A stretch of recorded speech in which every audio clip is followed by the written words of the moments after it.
Si, je vais parler français. Dans la réponse à la question posée par le rapporteur, vous avez indiqué, en tout cas c'est la traduction que j'ai eue en français, nous savons que les defeat devices, que les dispositifs d'invalidation étaient autorisés par le passé. C'est la réponse que vous avez donnée. Que saviez-vous exactement et quand?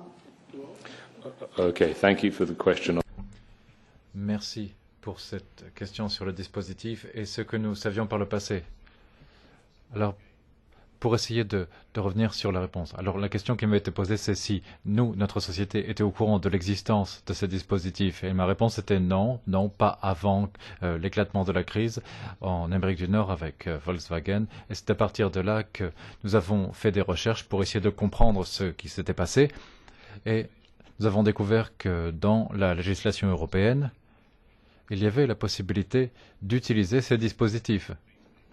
Et comme je l'ai dit, notre société ne s'en sert pas dans son travail au quotidien, mais je crois que tous les intervenants de notre industrie ont voulu savoir ce qui s'était passé avec cette affaire Volkswagen en Amérique du Nord. Donc, nous nous étions intéressés, nous avons consulté ce qui se passe, et donc nous avons voulu dire que nous avons constaté que oui, c'était autorisé par le passé.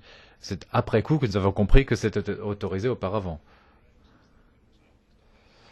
Et si j'ai bien compris d'ailleurs, même en Amérique du Nord, il est possible d'utiliser ces dispositifs, mais il faut expliquer aux autorités qu'on s'en sert. Et je crois que c'est là que le bas a blessé avec Volkswagen. Mais bon, là, je m'avance. Je ne suis pas un expert dans ces questions. Votre interprétation, parce que dans la réalité, la législation et les termes sont très clairs, mais c'est votre interprétation. Est-il possible d'avoir réellement une voiture propre en conditions réelles sur la route, d'avoir réellement une voiture propre qui roule avec un moteur diesel? Ça dépend. I'll speak in English just because I... Oui, je vais répondre en anglais puisque j'ai commencé à parler anglais. Tout dépend de ce que vous voulez dire par propre. Les normes d'émissions de polluants à facteur de conformité de 1. Est-ce que c'est possible? I believe it will be possible. Oui, je crois que cela sera possible. Oui, mais quand? Eh bien, tout le monde travaille dans ce sens. Quand, alors? If I look at... Eh bien, quand je vois ce qui est prévu, alors en 2020, il y aura Euro 6 D4 qui demandera un facteur de conformité de 1 avec des émissions 60 mg de NOx. Alors, je ne sais pas si vous considérez que c'est propre, mais en tout cas, la législation le dira.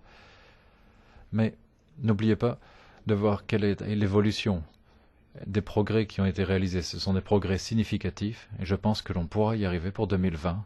Alors, quand on pense à d'où l'on vient, il s'agit d'une amélioration significative. Quant à savoir si c'est suffisamment propre, alors je crois que chacun peut en décider.